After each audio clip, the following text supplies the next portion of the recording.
On today's show, it appears like there is a starless rhythm going on right now with the Golden State Warriors. What does that mean for Draymond Green? How should his role change? That's straight ahead.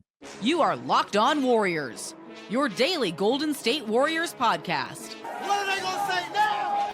Part of the Locked On Podcast Network, your team every day.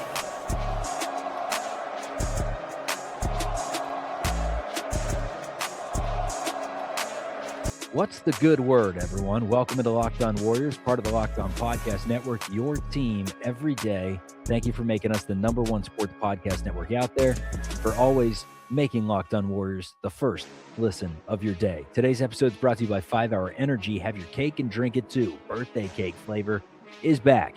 No fork needed, vanilla-y, cakey flavor, a caffeinated kick, and no sugar. It's party time. Order now at 5hourenergy.com or Amazon. My name is Charlie Walter, host of the show. I covered the team in the past for CBS News Bay Area and for 95.7 The Game. Now I'm the everyday host for this program. On the show today, I want to get into where the Golden State Warriors stand, why there's a bit of a starless rhythm going on right now, and why that includes not having Draymond Green in the lineup. Do we even call him a star at this point? What is his role on this team? What is his role in this franchise moving forward? And obviously the Los Angeles Lakers and Clippers, little LA tour to Chase Center is on deck so we can preview those games. I should correct myself. It's 4-5 that the team is without Steph Curry because he'll miss his 10th consecutive game. That's just math. He'll miss the game against the Lakers, will not play. No structural damage from the MRI. It's bone bruising. But again, that setback has made it so he's ineligible for end-of-season awards. He's missed too many games. Steph Curry will not be in the running for any of those awards this season. The good news is in those 9 games that he hasn't played, take away like 2 or 3.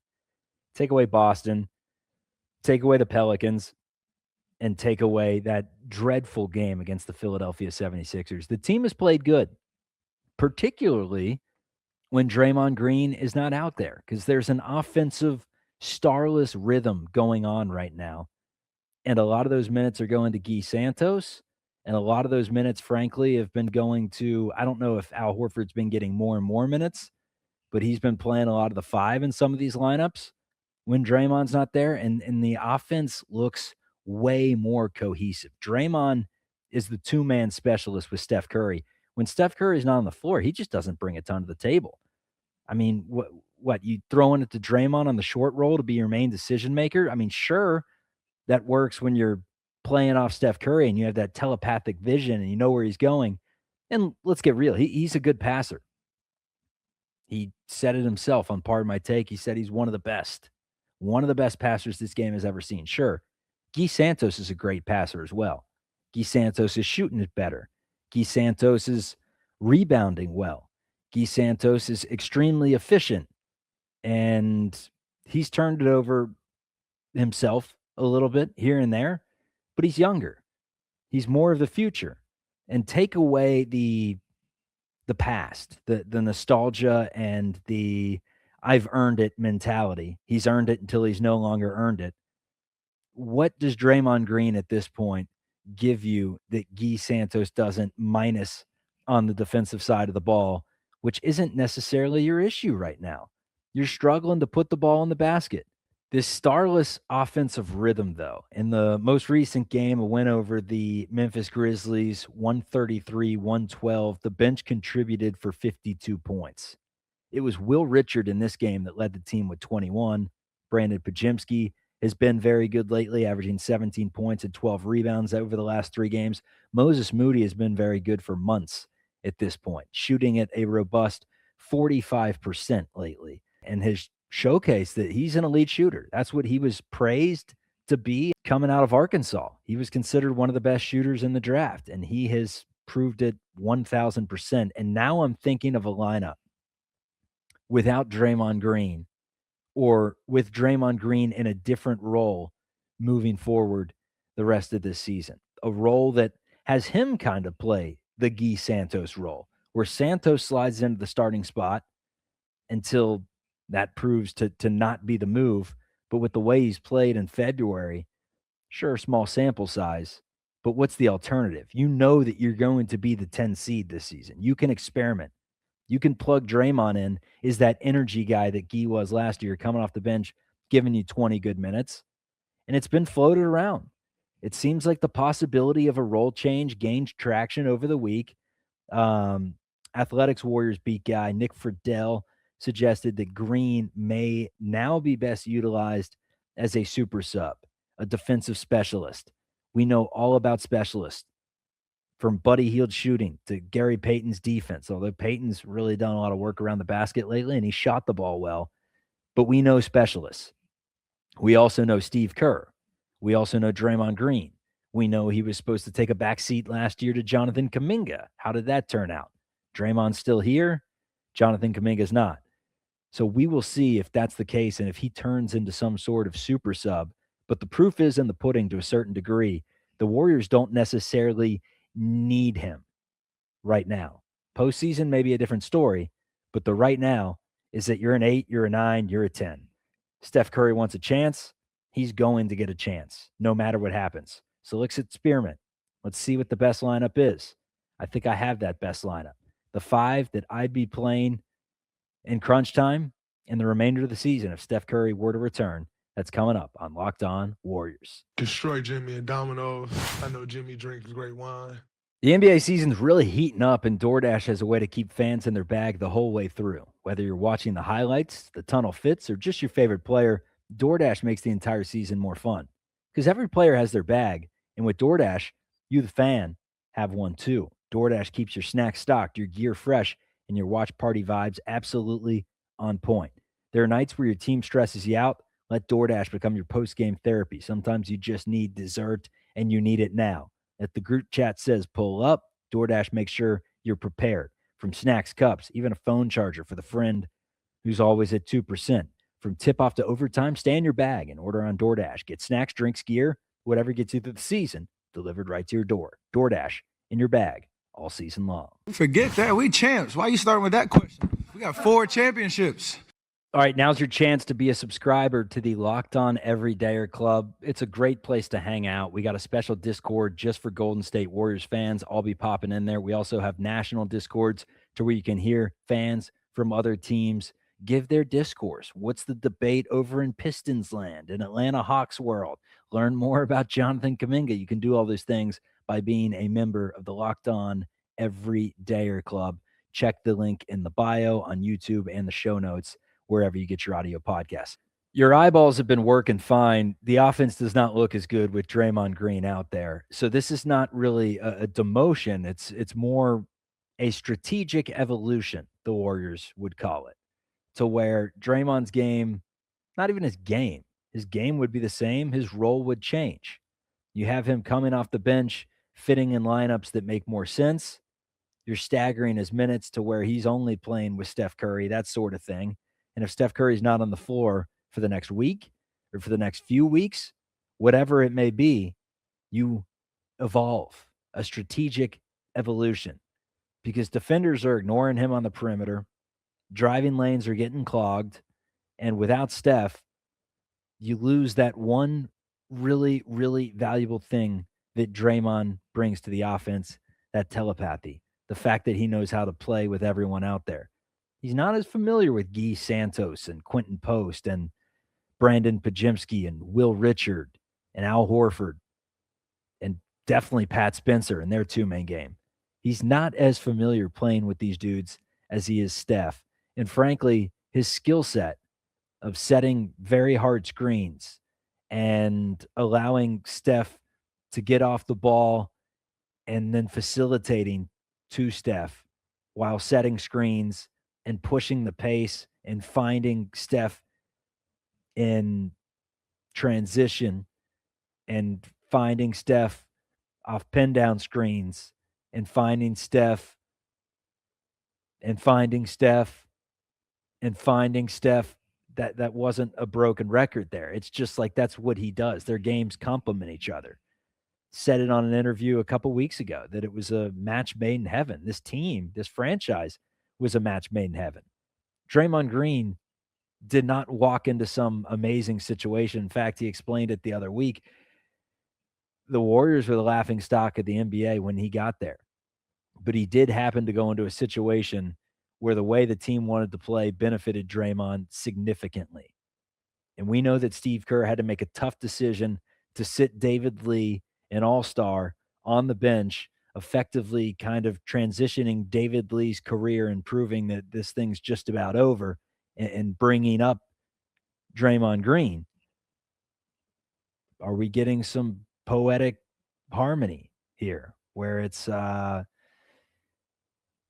vice versa? This time it's Gui Santos who steps into a role when the Warriors need a little more scoring. They need a little more movement on offense. They need a little more of a threat. And Draymond does not provide that threat anymore. He's catch and shoot threes, and if you get him the ball in the right spots, he can be a good playmaker in terms of finding people off screens. He knows the game. He knows basketball. He knows where his guys are supposed to be. He can do that. But in terms of creating off the dribble, it's close your eyes. It's bird box to a certain degree. So with that being said, the possibility of a role change is there. We'll see if it happens in the Lakers game before Steph Curry is back. And if he comes off the bench, that would be interesting. And is this super sub and gives you the defensive jolt when needed, plays 18 to 20 minutes? Because I think Al can give you what Draymond did last year. Not to that elite level of defense, but he can play a poor man's game. He can also shoot the ball better, and he's not nearly as much of a liability in terms of throwing the ball and kicking the ball away to the other team.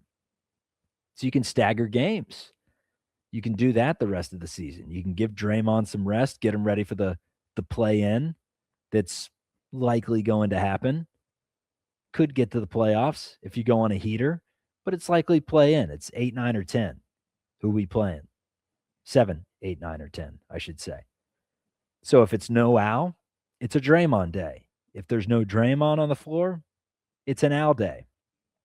And the last two, I believe it is, where we've seen Al and no Draymond, the Warriors have looked good. When we saw Draymond and no Al, I don't think Al played against New Orleans. Not as good.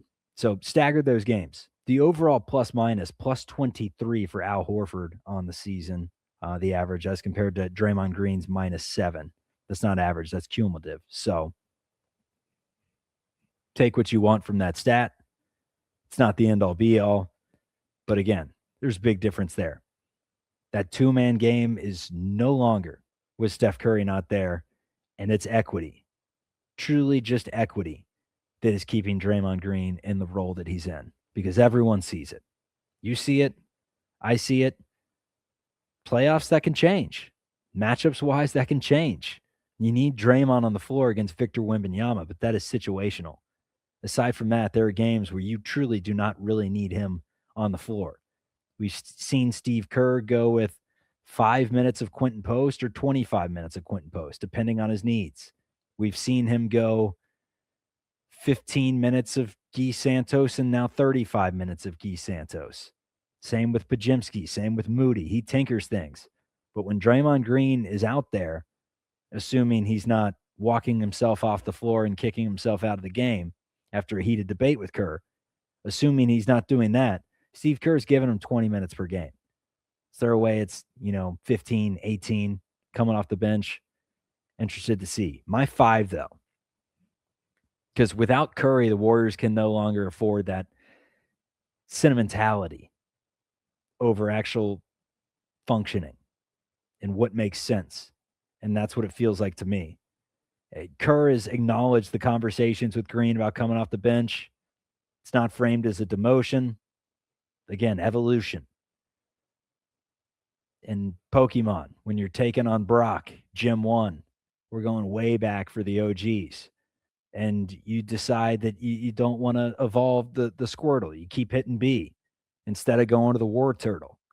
Why are you doing that? Only the War Turtle can learn Water Gun. That may not be true, but you know what I'm saying? Sometimes you need to evolve to move forward. And this evolve here involves Draymond Green having that David Lee type treatment to a certain degree. It's just my humble opinion. My 5, though, it's Steph Curry. It's DeAnthony Melton. Melton allows you to get Curry off the ball and kind of be your main facilitator. He's done a good job of it. He can really break down a defense, and we haven't seen a ton of him and Curry. Remember, Melton's first game was around Christmas, may have been Christmas against the Mavericks, and Steph Curry went out at the very beginning of February. It's been a month at this point, maybe even end of January, to where there wasn't a lot of intersection. My 5, Curry, Melton, Moses Moody, who's been phenomenal. All the shouts in the world. In fact, one of our next episodes coming up, we're going to have a deep dive into the play of Moses Moody. So be on the lookout for that one. Melton, Moody, Curry, Gui Santos, and Al Horford. That's 5 guys that can shoot. That's 5 guys that can move it. Melton can attack. Moody's your decoy sniper that when the defenses are really sizing up on Steph and focusing on him, you lose Moses. He's going to hit over 40%. You got Curry moving off Al and Gui screens. Gui using his unique positional size to create mismatches. I love that. Do you love that? Let me know in the comments. This is Locked On Warriors. We'll continue after this with a look around the NBA after a big Friday night of action. That's straight ahead. Who can stop Steph Curry? Hopefully we'll never find out. Welcome to the 5-Hour Energy Flavor Draft with 18 different flavors to choose from, including new options like Confetti Craze, Fruity Rainbow, or Cotton Candy. There's something for everyone. The board is set, the flavors are ready, and I've got my number 1 pick for the 5-Hour Energy Flavor Draft. It's Cotton Candy. Takes me back to a younger day where I didn't need a bunch of 5-Hour Energies. But, man, as you get older, they help you out. They give you a little caffeinated kick. Good stuff with 0 sugar. Lots of upcoming flavor innovations planned, and I'm telling you, whether it's long road trips, a round of golf, staying up late with the kids, whatever it may be, no sugar, no crash later. Find your new favorite flavor of 5-Hour Energy shots available at 5hourenergy.com or Amazon. Today's episode is also brought to you by GameTime. There's nothing like being in an NBA arena, the crowd, the energy, the moment. Getting tickets, though, that part hasn't always been so simple. That's why GameTime has become the go-to app for scoring tickets fast without the hassle. It puts the advantage back where it belongs, with the fans. Pull up the GameTime app, and within minutes, you'll have all-in price up front with no surprise fees at checkout. You'll be able to see your seat with a panoramic view to make sure that it's quick, intuitive, and stress-free from start to finish. So take the guesswork out of buying NBA tickets with GameTime. Download the GameTime app, create an account, and use code LOCKEDON for $20 off your first purchase. That's code LOCKEDON, LOCKEDON, for $20 off. Download the GameTime app today. And remember, it's gametime.co, not .com. And, buddy, stop trying to dribble the ball.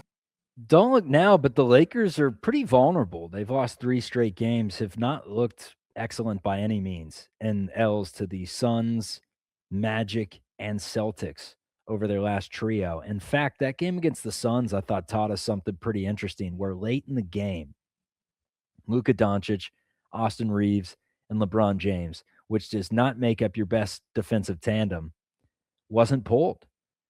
And you played down the stretch without going offense to defense when you needed a stop, and you weren't able to get that stop. In fact, the way that Phoenix won it was a Royce O'Neal last-second 3 to lift a shorthanded Suns, may I add. I mean, the Suns lineup that just took down the Lakers in Phoenix, much better than about no one but maybe the Memphis Grizzlies. Truly. Royce O'Neal, Mark Williams, Colin Gillespie, Jalen Green. Grayson Allen was the team's leading scorer with 28. Colin Gillespie second with 21. There's no Devin Booker. There's no Dylan Brooks. And that team was able to hand the Lakers their 3rd straight loss. So never say never. And never say never about these two teams potentially swapping positions. The Warriors are only a couple games back right now in the Western Conference standings of the 6th place LA Lakers. The Suns are 1 game back of the Lakers at 34-26, while the Lakers are 34-24. The Warriors are 3.5 back of LA. 3.5 back of the 6th spot, and a chance to make it 2.5 on Saturday rather. And then we'll figure out the severity likely soon, the severity of Steph Curry's injury and when we actually expect to see him on the floor. Will it be another reevaluation in 10 days? Will they shut it down longer? Will he be back and ready to go against the Clips? That we should know soon. But if you can beat the Lakers in this game, that is massive. There's truly no reason. There's the small percentage chance that ping pong balls can go your way and you can have a top 5 pick if you were to bow out in the opening play-in games and not improve to the playoffs, then you have a chance. And that is enticing to some. More enticing to me personally, as not only someone that wants to give you good content on this show, but also someone wants to see the Warriors make a push. Last year was fun. That win over the Rockets was electric. And we got robbed of a good series against Minnesota. I truly believe that with Curry's hammy. So give him another shot. And the best way to have a shot, a real shot, would be getting that 6 seed and then likely taking on one of Houston, Denver, or Minnesota.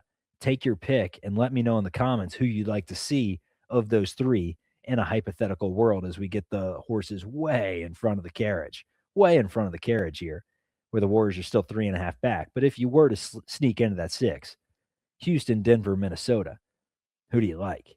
Minnesota's giving you issues. I think I'd probably take my chances with Houston. They've looked a little discombobulated, and not only that, although they are on a 3-game winning streak and 6-4 over the last 10, they're playing better basketball, whereas Denver's the team that's kind of sputtering. But Jokic in a 7-game, yikes. Yikes, we don't like that. But you've had Houston's number. You're like the Freddy Krueger and their freaking nightmares. Houston fans would not want to see the Warriors.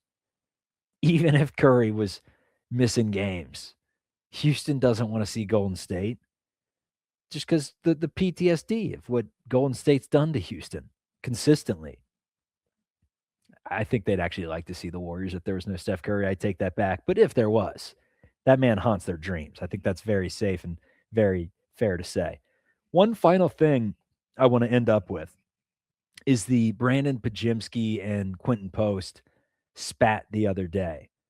Post had a switch, had sealed his smaller defender 4 feet from the basket, probably an easy bucket if you give it to him down low.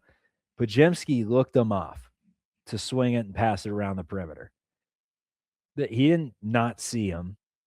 He didn't decide that it wasn't the best move there. He knew it was the best move and didn't give it to him. Lack of trust? I don't know. Probably. Lack of trust. That's what would make sense. Pajemski's been a dude that's been getting minutes for a minute now. He's become one of Steve Kerr's most relied on players. Feels like a veteran, even though he's years younger than Quentin Post.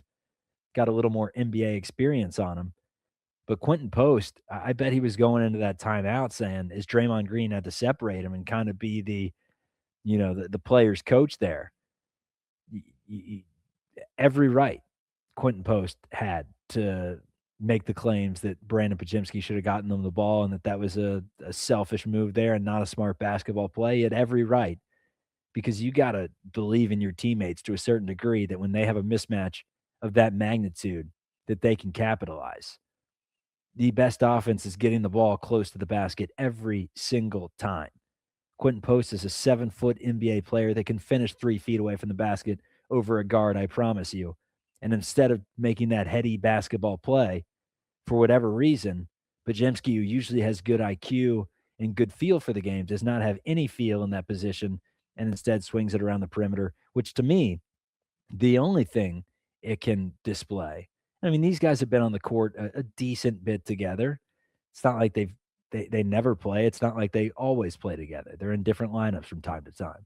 But they've been with each other enough, and Brandon Pajimski's seen Quentin Post finish around the rim enough, slumping or not, to know that was the best play there. But the lack of trust, that's kind of what stood out to me, and just the frustration pouring out of Post, who's like, dude, what else do you want me to do? I find my advantage. I seal my man. I'm a foot away from the basket, and you don't give me the ball. Why am I on the floor? Pods, what are you thinking, man?